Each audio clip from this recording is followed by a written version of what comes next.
కృతజ్ఞత స్తుతులు చెల్లించాలి. ఓ సంవత్సర కాలం అంతటా మన కుటుంబాలందరినీ కాచి కాపాడు. ఇది చాలా గొప్ప కార్యక్రమమైన దేవుడు. ఒకసారి హాస్పిటల్కి వెళ్ళి వస్తేనే దేవుడు మనకు బాగు చేశాడని మనం చెప్పుకోవాలి. లేదా ఒకసారి మనం రోడ్డు మీద వెళ్ళి ఒక ప్రమాదం నుంచి తప్పించబడి కాపాడబడి ఇంటికి రాగానే దేవుడు నాకు మేలు చేశాడని చెప్పుకోవాలి. మరి ఒక సంవత్సర కాలం అంతటా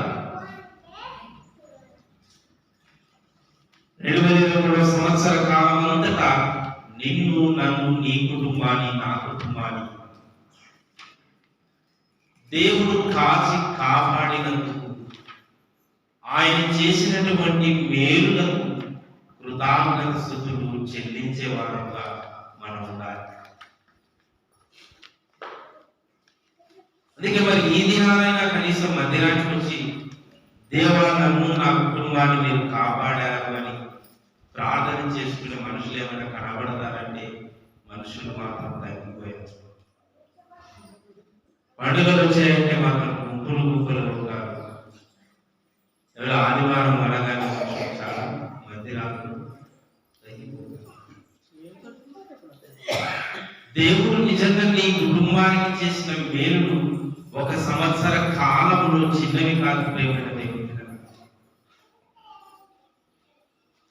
జనవరి మొదటి దినం నుంచి డిసెంబర్ 31 దినం వరకు కంటికి రెప్పలా నీకు కాచి కాపాడినందుకు నీ దేవుని దగ్గరకు నీకు వచ్చి ప్రార్థన చేసుకొని కృతజ్ఞత స్తుతులు చెల్లించాలి. మనుషులుగా మనం నిజంగా దేవుని పట్ల అవిధేయత చూపిస్తున్నాం. దేవుడు అంటే విశ్వాసం లేని వారిగా. అందుకే పరిశుద్ధ గ్రంథంలో దేవుడు మరలా వాళ్ళందరినీ బట్టి ఒక మాటను హెచ్చరిస్తుంటున్నాడు. కీర్తన గ్రంథం 103వ అధ్యాయం 2వ వచన భాగాన్ని మనం చదువుకుందాం. నా ప్రాణమా యెహోవాను సన్నతించు, ఆయన చేసిన ఉపకారములలో దేనిని మరవద్దు. దేవుడు చేసినటువంటి మేలులను నువ్వు దేనిని కూడా మర్చిపోకూడదు. మరి మర్చిపోకూడదంటే కేవలం జ్ఞాపకం పెట్టుకొని వదిలేసి ఉండడం అంటే కాదు ప్రియ సహోదరి సహోదరు. ఆయన చేసిన ఉపకారములను, ఆయన చేసినటువంటి మేలులను నువ్వు దేన్ని నీవు మర్చిపో. ఈరోజు అందరూ మనుషులు మర్చిపోయారు. అందుకే తమ ఇళ్ళకు వెళ్ళారు, తమ పనులకు వెళ్ళారు, తమ కూలీలకు, ఉద్యోగాలకు వెళ్ళారు. పరిశుద్ధ గ్రంథంలో దేవుడు అన్న మాట జ్ఞాపకం చేస్తే ఆయన చేసిన ఉపకారములలో దేనిని మనము ఓ సంవత్సర కాలము దేవుడు నీ కొరకు చేసిన మేలు చాలా గొప్ప వ్యక్తి. సహోదరి సహోదరు, మరిచిపోయేంత మేలు ఆయన చేయలేదు. చిన్న మేలు చేయలేదు. మరిచిపోయేంత చిన్న చిన్న సహాయం ఆయన మనకు చేయలేదు. ఈ దినాన్ని చూడక, ఈ దినంలో మనుషులు ఉండక ఎందరో మనుషులు మనకంటే గొప్పవారు, మనకంటే ఘనులు, మనకంటే అధికారులు చాలా మంది మట్టి లోపలికి వెళ్ళిపోయారు. మరి దేవుడు నిన్ను ప్రేమించి, నీ కుటుంబాన్ని ప్రేమించి, నీ భార్యను ప్రేమించి, నీ భర్తను ప్రేమించి, నీ పిల్లలను ప్రేమించి మిమ్మల్ని అందరినీ సజీవులుగా తన సన్నిధికి నడిపించాడు అంటే నిజంగా దేవుడు చేసిన మేలులు కాలంటారా? కాలంటారా? ఇవి దేవుడు చేసిన మేలులు కాదంటారా? చెప్పండి. ఎవరము కూడా మనము కాదన్నా. ఇంత గొప్ప ఆశ్చర్య కార్యాలు, ఇంత గొప్ప అద్భుత క్రియలు చేసినటువంటి ఆ దేవుని దగ్గరకు మనమంతా కుటుంబముగా వచ్చి ఆయన ఆయన దగ్గర ప్రార్థించుకోవాలి. ప్రియ సహోదరి సహోదరు, ఈరోజు కుటుంబాలు ఎక్కడ లోకంలో కలిసిపోతుంది. పండుగ అనగానే అందరూ ఉంటారు. ఏదో జాతర అనగానే తల్లి, భార్య, పిల్లలు, అల్లుడు, బిడ్డ, కొడుకు, మనవాడు, ఇక దూరం చుట్టాలను కూడా ఇంటికి ఆహ్వానిస్తుంటారు. కానీ ప్రార్థన అనగానే కట్టుకున్న భార్యను కూడా మందిరానికి మనుషులు తీసుకురావాలి, కట్టుకున్న భర్తను మందిరానికి తీసుకురావాలి, కన్న పిల్లలను మందిరానికి తీసుకురా, కన్న తల్లిదండ్రులను కూడా మందిరానికి తీసుకురా. ఎందుకంటే ఆయన చేసినటువంటి మేలు మరిచిపోయే మేలు కాదు. సహోదరి సహోదరు, మనం చదువుకున్న కీర్తన గ్రంథం 105 మనం చదువుకున్నాం. నరులకు ఆయన చేసిన ఆశ్చర్య కార్యములను బట్టి కృతజ్ఞత స్తుతులు చెల్లించాలి. ఎన్నో వచ్చిన భాగాన్ని చదువుకున్నాం. ఎన్నో వచ్చిన ఆయన కృపను బట్టి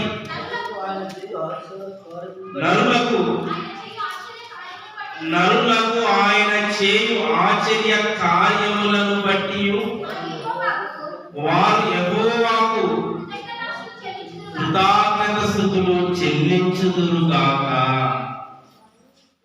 ఒకనాడు ఇశ్రాయేలు ప్రజలకి దేవుడు ఏమైనా ఆశ్చర్య కార్యాలను చేశాడు.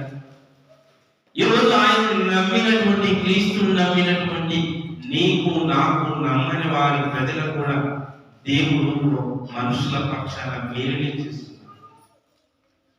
నరులకు ఆయన చేసినటువంటి కార్యములు ఆశ్చర్య కార్యాలు. ఎన్నోసార్లు మనం రోడ్డు మీదకి వెళ్ళాం కదా, ఎన్నోసార్లు మనం హాస్పిటల్కి వెళ్ళాం కదా. ఈ సంవత్సర కాలం హాస్పిటల్కి వెళ్ళాలి వారు, మేము ఇప్పటి వరకు ఈ సంవత్సర కాలంలో వెళ్ళలేము అన్న వాళ్ళు ఒకసారి చెప్తే, ఈ సంవత్సరంలో మేము హాస్పిటల్ అడుగు కూడా చాలా సంతోషం. ఈ సంవత్సర కాలము మేము ఒక్కసారి కూడా రోడ్డు ప్రయాణం చేయలేము అన్న వాళ్ళకు చేద్దాం. ఒక్కసారి కూడా పెద్ద దిన్నెను విడిచి మేము మా గృహాన్ని విడిచి వెళ్ళలేదు అన్న వారు చేద్దాం. మనమందరం ఏదో ఒక దినాన్ని ఎప్పుడో ఒకసారి రోడ్డు మీదకి ప్రయాణమై వెళ్ళిన వారు. మరి ఆ రోడ్డు ప్రయాణంలో నిజంగా ఎంతో మంది మనలాగే చాలా మంది అనుకున్నారు మరలా క్షేమంగా ఇంటికి వస్తాము, మనలాగా క్షేమంగా ఇంటికి వచ్చి భార్యతో, భర్తతో, పిల్లలతో కలుసుకుంటామని మనలాగే చాలా మంది అనుకొని బయలుదేరి వెళ్ళిపోయారు. కానీ బయలుదేరిన వారందరూ క్షేమంగా తిరిగి వస్తారా? రారు. సహోదరి సహోదరు, కానీ సంవత్సర కాలంలో నిన్ను, నన్ను ఒకవేళ ప్రమాదము జరిగినా ఆ ప్రమాదాల నుంచి కాచి కాపాడి సజీవులుగా మరలా తన సన్నిధికి మనం నడిపించాలి. ఒకవేళ రోగం వచ్చిన హాస్పిటల్కి వెళ్ళినా మరలా అక్కడ కూడా నిన్ను, నీ కుటుంబాన్ని నిన్ను బాగు చేసి మరలా తన సన్నిధికి మరలా నడిపించాడు దేవుడు. రోడ్డు మార్గంలో దేవుడు సహాయం చేశాడు, హాస్పిటల్లో దేవుడు సహాయం చేశాడు, పిల్లల ప్రయాణంలో దేవుడు సహాయం చేశాడు, కుటుంబానికి దేవుడు ఆరోగ్యాన్ని ఇచ్చి సహాయం చేశాడు. ఇన్ని మేలులను చేసిన తర్వాత నిజంగా దేవునికి దగ్గరకు రావాల్సినటువంటి పురుషుడు ఈ రోజు లోకంలో కలిసిపోతున్నారు. ఎన్ని మేలు చెప్పండి. నిజంగా వెళ్ళడానికంటే ముందు మనం అనుకోవాల్సిన మాట ఏంటంటే, దేవా నన్ను నా కుటుంబం దగ్గరికి మరణ క్షేమంగా నడిపించు. ఒక్కొక్కసారి వార్తలు విన్నప్పుడు, మరణకరమైన వార్తలు విన్నప్పుడు చాలా బాధిస్తుంది సహోదరి సహోదరుడు. ఎందుకంటే ఈ సంవత్సర కాలం అంతటా దేవుడు నిజంగా నిన్ను కాపాడాడంటే అది చాలా గొప్ప అద్భుతం. సహోదరి సహోదరు, చచ్చిన వాడు లేచి బయటికి వచ్చేది అది అద్భుతమైన మనుషులు అనుకుంటున్నారేమో, కానీ అది అద్భుతం. కానీ నీవు క్షేమంగా నీ కుటుంబంతో, నీ భార్యతో, నీ భర్తతో, నీ పిల్లలతో, నీ ఉన్న ఊరిలో క్షేమంగా ఉండడం కూడా గొప్ప అద్భుతం. సహోదరి సహోదరు, క్షేమంగా వస్తామని ఎందరో కుటుంబాలు ఎందరో రోడ్డు మీదకి వెళ్ళారు, ప్రయాణం అయ్యారు. కానీ మరలా క్షేమంగా రాని కుటుంబాలుగా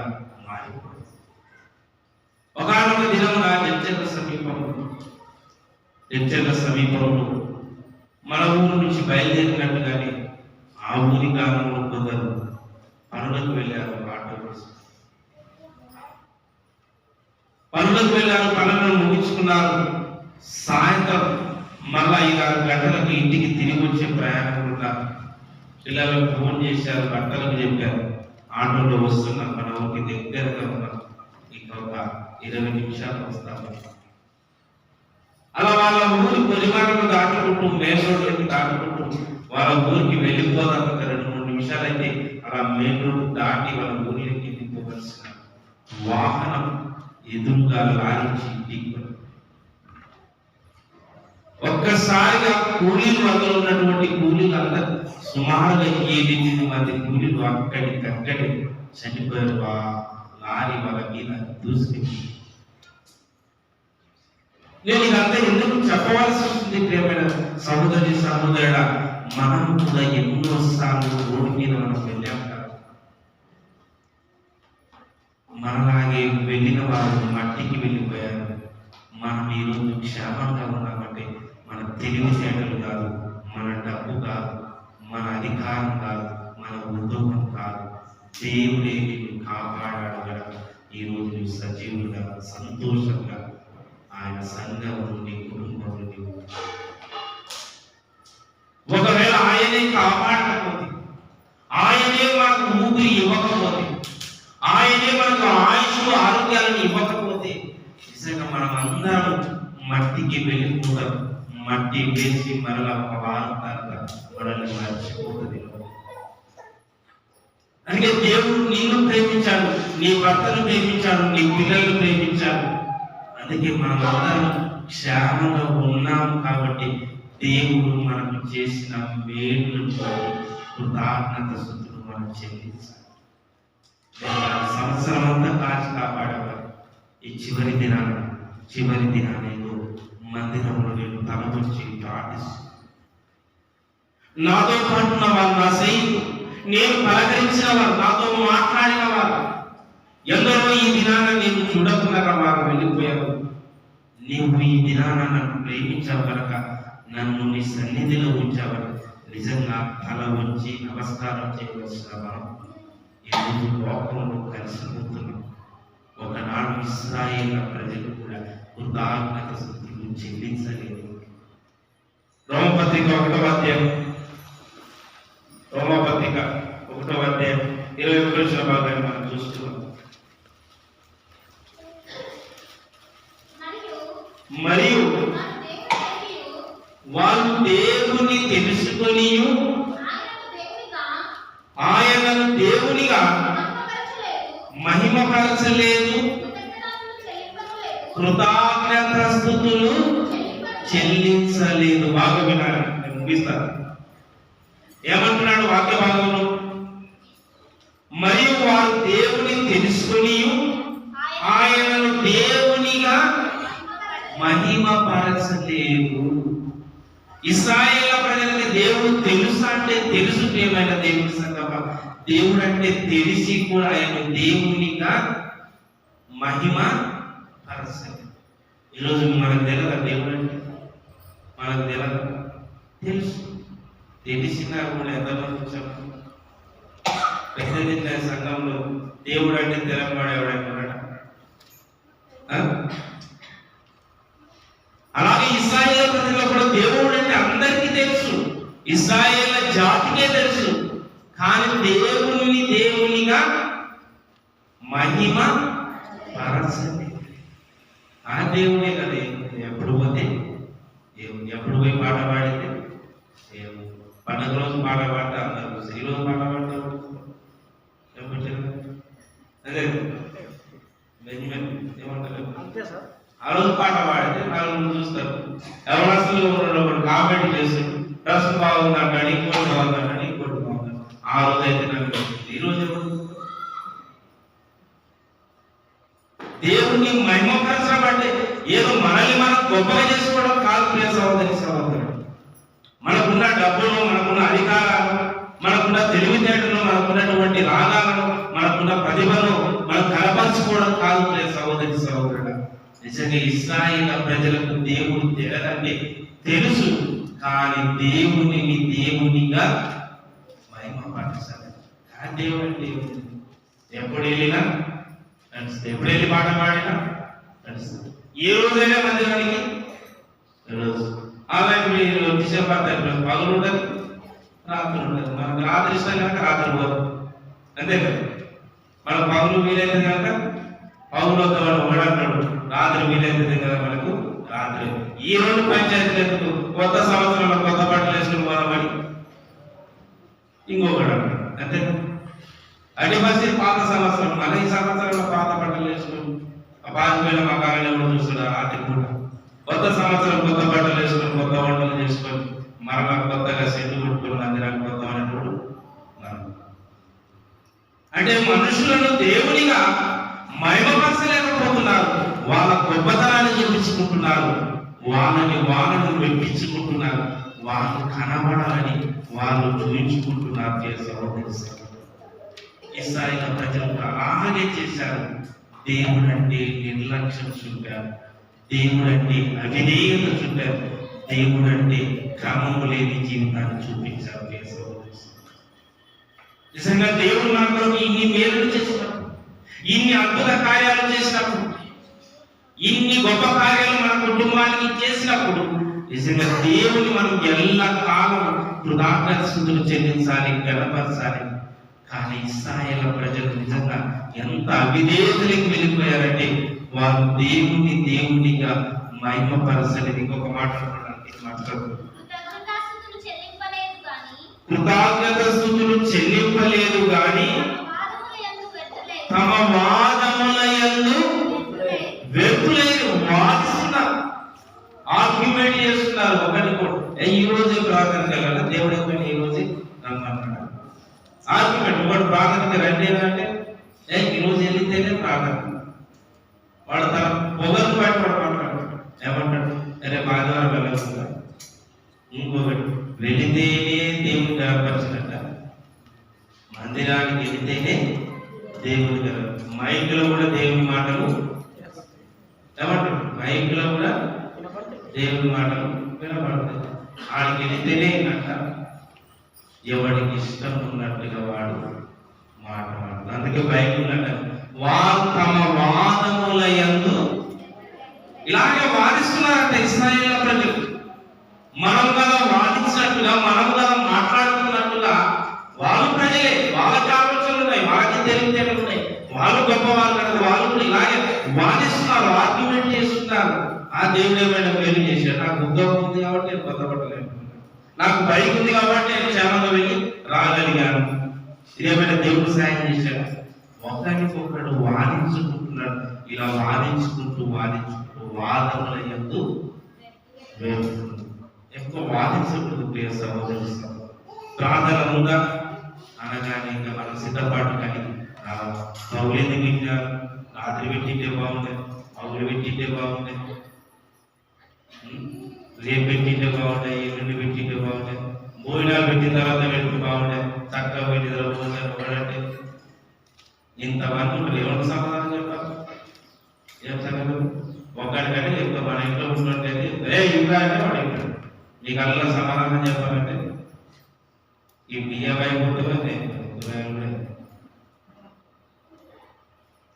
అవిధేయత వెటకారం మాట్లాడకూడదు దేవుని దగ్గర. ప్రార్థన ఉంది అనగానే సర్దుకోవాలి, రావాలి, పాట వస్తే పాట పాడాలి, వాక్యం వస్తే వాక్యం చెప్పాలి, అవకాశం ఉంటే ప్రార్థన చేయకపోయే అవకాశం ఉంటే కానికి ఇవ్వాలి. ఇక నోరు ఉంది కదా, ఇష్టం ఉన్నట్టుగా సన్నిధిలో మనం మాట్లాడుకోకూడదు. అందుకే వాళ్ళ వాదములందు వ్యక్తులయ్యారు. ఎక్కువగా దేవుని దగ్గరనే మనుషులు మాట్లాడుతుంటారు, ఎక్కువగా దేవుని పనులు చేసే దగ్గరనే మాట్లాడుతుంటారు. ఇట్లేందుకు చేశారు, అట్లేందుకు చేశారు, ఈ పాట ఎందుకు పాడారు, ఆ పాట ఎందుకు పాడారు, స్టేజ్ ఎందుకు చేశారు, వాక్యం ఎందుకు ఇలా చెప్పినారు, పాట ఎందుకు ఇలా పాడారు, వాళ్ళెందుకు నేర్పిస్తారు, వాళ్ళెందుకు స్టేజ్ దగ్గర ఉన్నారు, వీళ్ళెందుకు స్టేజ్ దగ్గర ఉన్నారు. ఇష్టం ఉన్నట్టుగా నోరుంది కానీ మనుషులు వాదనలు చేస్తుంటారు. అది మంచిది కాదు సహోదరి. దేవుని యొక్క మాటల దగ్గర మనం అవిధేయత చూపకూడదు. ఎందుకంటే ఇశ్రాయేలు ప్రజలు దేవుడు అంటే తెలిసి కూడా వాళ్ళు దేవుణ్ణి ఘనపరచలేదు, దేవుణ్ణి మహిమపరచలేదు. వాళ్ళ మానవుల యందు వ్యక్తులు దేవుని కోపం వచ్చింది. ఇక దేవునికి కోపం వచ్చి ఏం చేశాడు చూడండి. ఆ మాట చెప్పుకొని మనం ముగించుకుందాం. మరలా రాత్రి భాగంలో మరిన్ని విషయాలు మనం మాట్లాడుకుందాం. కీర్తన గ్రంథం 78వ అధ్యాయం, కీర్తన గ్రంథం 78వ అధ్యాయం,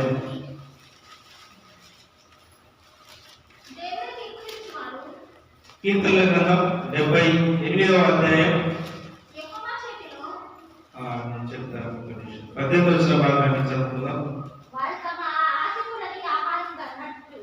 వారు తమ ఆశ కొలది ఆహారం నడుపుచు తమ హృదయములో దేవునిని శోధించి ఈ అరణ్యములో దేవుడు భోజనం సిద్ధపరచగలరా అనుచు వారు దేవునికి విరోధముగా మాట్లాడుతున్నారు. ఎవరు మాట్లాడుతున్నారు? ఇశ్రాయేలు ప్రజలు. వాళ్ళే కాదు, మనం కూడా కూడైపోయినప్పుడు మనం కూడా ఇంటే మాట్లాడుతున్నాం. అంతే కదా? అవి ఎక్కడ సార్ కూడైపోయితే మనం కూడా ఇంటే మాట్లాడుతున్నాం. ఒకనాడు ఇశ్రాయేలు ప్రజలకు కూడైపోయేది కానీ ఇప్పుడు ఏమంటున్నారంటే ఇంతమంది ఉన్నాం, 6 లక్షల మంది ఉన్నాం. ఈ 6 లక్షల మందికి ఎంత దేవుడైతే నీవు అన్నం తీసుకొస్తాడా, భోజనం పెడతాడు. ఆ దేవుడు కాకపోతే ఆయన గొప్పత. 6 లక్షల మందికి ఎవరైనా అన్నం పెడతారు? ఒకరితో ఇద్దరితో ఏదో ఆకాశం నుంచి 5 గంటల నుండి చెప్పాలంటే 5,000 మంది చేస్తాం, కానీ 6 లక్షల మందికి అన్నం చేయలేదు. దేవుని మీద వెటకారపు మాటలు, వెగిలి మాటలు, షటర్ చేసే మాటలు ఇశ్రాయేలు ప్రజలు మాట్లాడకుండా, మీరంటే మనుషులు కాబట్టి మీరు సేవకుని గౌరవిస్తారు, దేవుణ్ణి కూడా గౌరవిస్తారు. కానీ ఇశ్రాయేలు ప్రజలు దుర్మార్గులు, మనకంటే ఎక్కువగా వాళ్ళు దుర్మార్గులుగా మాట్లాడారు. వాళ్ళు దుర్మార్గులు కాదు, కానీ దుర్మార్గంగా మాట్లాడారు. ఏమని మాట్లాడారంటే ఈ అరణ్యంలో దేవుడు భోజనం సిద్ధపరచగలరా అనుచు వారు దేవునికి విరోధముగా మాట్లాడేది. దేవునికి విరోధం అంటే దేవునికి కూడా వ్యతిరేకంగా మాట్లాడుతున్నారు మనుషులు. మాట్లాడతారు మనుషులు. భర్తకి వ్యతిరేకంగా మాట్లాడతారు, భార్యకి వ్యతిరేకంగా మాట్లాడతారు, పిల్లల మీద విరోధంగా మాట్లాడతారు, సేవకుని మీద విరోధంగా మాట్లాడతారు, చివరికి దేవుని మీద కూడా విరోధముగా నోరుంది కాదు ఇష్టం ఉన్నట్టుగా మాట్లాడారు. విన్నాడు, బాగా చూశాడు. ఎవడెవడు మాట్లాడుతున్నాడో మాట్లాడారు. బెంజమిన్ మాట్లాడతారా, బుచ్చన్న మాట్లాడతారా, లేదా జార్జి మాట్లాడతారా, మీరు మాట్లాడతారా, ఎవడెవడు మాట్లాడరు అని కొద్దిసేపు తన సంతోషాలంతా పక్కకు పెట్టి అందరిని చూస్తున్నాడు. నేను కదా మిమ్మల్ని చూసినట్టుగా నేను మిమ్మల్ని చూసిన నేనేం చేయలేదు, కానీ దేవుడు కూడా కొద్దిగా చూస్తున్నాడు. అందరు ఎవరెవరు మాట్లాడుతున్నారు. ఇప్పుడు ఆయన అంటున్న మాట జ్ఞాపకం చేసుకో. 21 వచ్చిన యెహోవా ఈ మాట విని కోపగించెను. అంటే మాట్లాడిన వాళ్ళ మాటలల్లా దేవుడు వింటాడా? వింటాడు. అది బొమ్మ కాదు, రాయి కాదు, రంపం కాదు మన దేవుడు. అందుకే మనం ఇక్కడ ఏమి మందిరాలు, చర్చిలలో బొమ్మలు ఉండవు, విగ్రహాలు ఉండవు. ఆయన ఆత్మ కనుక ఆయన ఆరాధించే వారు ఆత్మతోను సత్యముతో మనం ఆరాధిస్తున్నాం. మనం దేవుని ఒక రూపంకి మార్చలేదు, ఒక రూపంతో తయారు చేయలేదు. మనం నువ్వు ఎక్కడుంటే ఆయన నీ దగ్గర ఉండాలని ఆయన కోరుకుంటాడు. అందుకే మాట్లాడుతున్న వాడి మాటలల్లా దేవుడు ఏం చేశాడు? వింటున్నాడు. నేను మాట్లాడే మాటలన్నీ ఇందులో రికార్డ్. మరి మీరు మాట్లాడే మాట ఎక్కడ రికార్డ్ అయితే? ఎక్కడైతే దేవుని దగ్గర రికార్డ్. అందుకే ఎవరెవరు ఏం మాట్లాడుతున్నాడో ఆ మాటలన్నిటినీ ఆయన విని యెహోవా ఈ మాట విని కోపగించెను. ఎవరి దేవుడు ప్రేమించవలసిన దేవుడు, ప్రేమను పంచవలసిన దేవుడు ఈ రోజు కోపగించుకున్నాడంటే నిజంగా దేవుడు తనకు తాను కోపగించుకున్నాడా? మనము చేసిన పనులను బట్టి దేవుడు కోపగించుకున్నాడు. మనం చేసిన పనులను బట్టి ఇంట్లో పిల్లలు ఆడుకుంటూ ఉంటారు, మంచిగా ఆడుకుంటూ ఉంటారు. తల్లిదండ్రులు కోపడతారా? బిడ్డలు చూసి కోపడతారు. ఎప్పుడు కోపడతారు? అదే పిల్లలు ఇంకా చేయడానికి పనులు పనులు చేసినప్పుడు వెంటనే తల్లిదండ్రులకు కోపం వస్తుంది. కన్నది తల్లిదండ్రులే అయిన బిడ్డల మీద కోపము వచ్చింది. సహోదరుడు, నిజంగా దేవుడే మనల్ని ప్రేమించాడు, దేవుడే మనల్ని ఈ సృష్టిలోకి నడిపించాడు. మళ్ళా ఆ దేవునికే కోపం వచ్చేటట్టుగా నీవు నేను బ్రతుకుతున్నాం. ఇశ్రాయేల్ ప్రజలు సనుగుతున్నారు, గుణగుణలాడుతున్నారు, గుసగుసలాడుతున్నారు, దేవుని మీద గుసగుస మాట్లాడుతున్నారు. ఇంత గొప్ప కార్యాలు చూడవలసిన వారు, దేవుడు గొప్పవాడని పూజించవలసినటువంటి ఇశ్రాయేల్ ప్రజలు, దేవుడు గొప్పవాడని కృతజ్ఞతలు చెల్లించవలసినటువంటి ఆ ప్రజలు, ఇశ్రాయేల్ ప్రజలందరూ దేవునికి విరోధంగా మాట్లాడుతున్నారు. ఆయన కోపం వచ్చింది. ఏమని మాట్లాడారు? ఈ అరణ్యంలో దేవుడు భోజనం సిద్ధపరచగలడా అని ఆయన మీద గుసగుసలాడుతున్నారు. దేవుడి మాటలన్నీ విని కోపం వచ్చింది. ఎలా నేనంటే మీకు చాలా చురుకనేది కదా, అంటే భోజనం పెట్టినంత మాత్రాన్ని నన్ను తింటారు, అంతే కదా? భోజనం పెట్టినంత మాత్రాన్ని నన్ను తింటారా? మీకు కావాల్సిన భోజనమేనా? మీకేం కావాలి? మీరేమంటారు? ఏం కావాలి? అబ్బా, దేశంలో వాక్యం కావాలంటున్నాడు. మీరు చాలా ఏనా మీకు కావాల్సిన భోజనమా వాక్యమా? చెప్పండి. ఇశ్రాయేలు ప్రజలు మాకు భోజనం, మాకు వాక్యం వద్దు, భోజనము కావాలా? ఇంతమందికి ఆయన వెళ్తారా అని ఆయన మీద, దేవుని మీద వ్యతిరేక మాట్లాడుతున్నారు. గుండెలాడని గుసగుసలాడని సనుకున్నారు. ఇప్పుడు దేవుడు అంటున్నారు, మీరు భోజనం కావాలంటున్నారు కదా, తినండి. ఎంత తింటారో తినండి, పుష్కలంగా తినండి. అప్పుడన్నా దేవుడు ఉన్నాడని అంటే నేను సంతోషిస్తాను అని ఆయన అనుకున్నాడు. భోజనాన్ని సిద్ధపరిచారు. భోజనం కంచంలోకి వచ్చింది, చేతిలోకి వచ్చింది.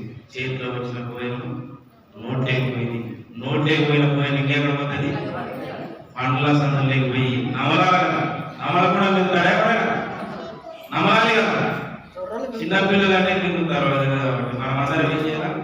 నమలాలా, జీర్ణం కావాలా, కడుపులోకి వెళ్ళాలా, రకరకాల రసాయన క్రియలు జరగాల. అదంతా ఒక ప్రాసెస్ నడవాలి, డైజెషన్ ప్రాసెస్. అయితే ఇక్కడ ఇశ్రాయేలు ప్రజలకు అంతా కూడా భోజనాన్ని సిద్ధపరిచారు. మీరు భోజనం లేదు అంటున్నారు కదా. ఎప్పుడు మందిరానికి వచ్చినా, ఎప్పుడు వాక్యం విన్నా మీరు లేదని నా మీద ఏడుస్తారు కనుక మీరు అందరూ మీ కొరకు అంతా చక్కగా సిద్ధపరిచారు, మీరు తినండి అన్నారు. చక్కగా తింటున్నారు. ఒకడొకడు పెద్దవి పెట్టుకున్నారు, చక్కగా చేస్తున్నారు. చేసిన తర్వాత దేవుడు అందరినీ చూశాను. ఎవడెవడు ఏమన్నాడు అవి కూడా జ్ఞాపకం. ఇప్పుడు చూడండి, నా మాట వారు 29 వచ్చిన వారు కడుపార తిని బైబిల్లో బాగా చక్కగా భోజనం చేశారు. కడుపార తిని తనిసిరి, వారు ఆశించిన దానిని ఆయన అనుగ్రహించిన వాళ్ళు కావాలి. ఏది కావాలో దేవుడు వారికి ఇచ్చేశారు. ఎందుకంటే ఆయన ప్రేమలో ఆయన ఇస్తాడు. అడిగితే తప్పకుండా ఆయన ఇచ్చేవాడు, ఇస్తారు. కానీ ఆశించిన దాన్ని వారికి దేవుడు అనుగ్రహించెను. వారి ఆశ తీరక మునిపే ఆహారం ఇంకా వారి నోళ్ళల్లో ఉండగానే దేవుని కోపము దిగింది. ఎవరి కోపం దిగింది? దేవుని. ఎప్పుడు దిగింది? ముద్ద దిగక ముందే ఆకాశం నుంచి ఆయన కోపము దిగిన. అర్థం కావాలంటే సహోదరు నేనేదో చెప్పుకొని వెళ్ళిపోతే కాదు, కానీ దేవుడు నిజంగా ఆయన అన్నం పెట్టి మనుషులను చంపాడు. చూడండి, నేను రాసుకున్న మాటలే కాదు కదా. నూనెలోకి అన్నం వెళ్ళింది, పండ్ల సందుల నుంచి చక్కగా నమ్ముతున్నారు, తింటున్నారు ఆ మంచి మంచి భోజనాన్ని. వీళ్ళని ఇట్లా బతకనియకూడదు, పాపం వచ్చేసింది. అన్నం పెట్టకపోతే అన్నం అన్నాన్ని తిట్టారు. ఈరోజు అన్నం పెట్టాక వీళ్ళ మీద నా కోపము, అట్లా నోట్లలో అన్నం ఉందని కోపాన్ని తిప్పేశాడు. నోట్లో అన్నం ఉండిపోయి అక్కడే శవాలుగా పడిపోయారు. దేవుని యొక్క కోపము, ఉగ్రత మన కుటుంబాలకి మనకు రాకూడదు సహోదరి సహోదరు. ఎందుకంటే దేవుని ఎరిగి వారు దేవునిగా గణపరచలేదు. దేవుని తెలుసుకొని దేవునికి కృతజ్ఞత స్థుతులు చెల్లించండి. మరి నీవు నేను నీ కొరకు నా కొరకు దేవునికి ఇన్ని మేలు చేశాను. ఈ సంవత్సర కాలం చక్కగా 3 పూటలు భోజనం చేశాను. ఏమైనా ఇబ్బంది ఉందని 3 నెలల రోజులు 2 పూటలు భోజనం చేశాను. ఏదైనా ఇబ్బంది ఉందని బయట బయట ఏమైనా నిద్రించాను. ఏదైనా ఇబ్బంది ఉందని ఎండలో తిరిగాము. ఏదైనా ఇబ్బంది ఉందని చలిలో పడుతున్నాము. ఏదైనా ఇబ్బంది ఉందని చెప్పి హాస్పిటల్కి వెళ్ళినటువంటి బిడ్డలు క్షేమంగా రాలేదు. దేవుడు ఇన్ని మేలు నీ కొరకు చేస్తే మందిరానికి వచ్చి పాట పాడి ప్రార్థన చేసి కానుకలిచ్చి వెళ్ళిపోవలసిన నీవు దేవుని మీద సనిగితే, దేవుని మీద గురిగితే దేవుని పాపం మన మీదకి వస్తుంది. సహోదరు, భోజనం పెట్టి మనుషులు ఆయన చంపారు. నేను ఆ మాట చెప్పి ముగిస్తాను. చివరి మాట, వారిలో కలిసిన వారిని ఆయన సంహరించెను. ఇశ్రాయేలు ఎవరిని కూల్చెను. ఇంత జరిగినను వారు ఇంకను పాపము చేస్తున్నారు. ఏం చెప్పారు? ఇంత జరిగితే కూడా వాళ్ళ పాపము. అయ్యో, దేవునికి భయపడదాం. ఇన్ని మాటలు విన్నాం, ఇన్నిసార్లు ప్రార్థన పెడుతున్నాం, ఆదివారం చక్కగా వాక్యం వింటున్నాం. ఇక పాపాన్ని మనం విడిచిపెట్టుకున్నాం, పవిత్రంగా బ్రతుకుదాం, పరిశుద్ధత బ్రతుకుదాం. ఆలోచన మనకు రాలేదు. సహోదరు, వాక్యం వింటున్నావు, నీవు నేను నిజంగా దేవునికి భయపడి పాపాన్ని మానివేయాలి. ఇశ్రాయేలు ప్రజలకు ఇంత జరిగినా, చివరికి అన్నం పెట్టి చంపినా వాళ్ళలో పాపము మానే. ఈరోజు బ్రతుకున్న మనం పాపాన్ని మానేసుకోవాలి. ఆయన కృతజ్ఞత స్థుతులు చెల్లింపు. ఒకవేళ మందిరానికి వచ్చి నువ్వు పాపము చేసిన, పాట పాడి నువ్వు పాపము చేసిన, కానికిచ్చి పాపము చేసిన, వాక్యం చెప్పి పాపము చేసిన, ప్రార్థన చేసి పాపము చేసిన, చివరికి ఇశ్రాయేలు కంటే కఠినమైన యేసు ప్రభువు వారి ద్వారా జరగబోతుంది.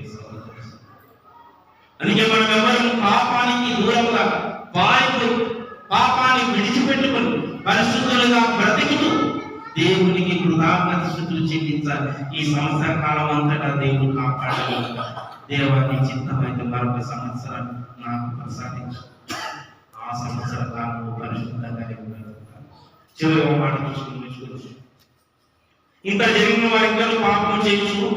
ఆయన ఆశ్చర్య కార్యములన్నింటినీ ఆయనను నమ్ముకొనకపోయి, కాబట్టి ఆయన వారి దినములు ఊపిరి వలె గడిచిపోయేసారు. వారి సంవత్సరము అకస్మాత్తుగా గడిచిపోయి. ఈ సంవత్సరంలోని నీ జీవితం ముగిసిపోవాలి. నీకు దేవుడే ఆయుష్ ఆరోగ్యాన్ని ఇవ్వాలి. దేవుని పని చేస్తేనే నీకు ఇంకొక సంవత్సరం. దేవుని మందిరానికి వస్తేనే నీకు ఇంకొక సంవత్సరం. దేవుని మందిరానికి వచ్చి పాట పాడితేనే నీకు ఇంకొక సంవత్సరం. దేవుని మందిరానికి వచ్చి పాట పాడి ప్రార్థన చేసి కానిస్తేనే నీకు ఇంకొక సంవత్సరం. నువ్వు బ్రతకలేదు కనుక వారి సంవత్సరంలో అకస్మాత్తుగా మన జీవితాలు 2024 2024 సంవత్సరం ఇంకా మనం ముందుకు అందులోకి వెళ్ళకముందు మన పాపాన్ని విడిచిపెట్టుకుని పవిత్రంగా బ్రతికితే 2024 చివరి వరకు మనం బ్రతుకుతాం. బ్రతకకూడదు అంటే దేవునికి ఇష్టడు నన్ను బ్రతకలేదు. నువ్వు బ్రతికితే నేను మరో సంవత్సరం నిలబెడతాను, గొప్పవాడిగా భూమి మీద ఆశీర్వదిస్తాను. నేను ఈ మాటలు నీ హృదయంలో చూసి దేవుడు బ్రతకాలి కోరుకుంటూ కొద్ది మాటలు దేవుని ఆశీర్వదించుకున్నారు. ఆమె ఆలోచించుకున్నట్లయితే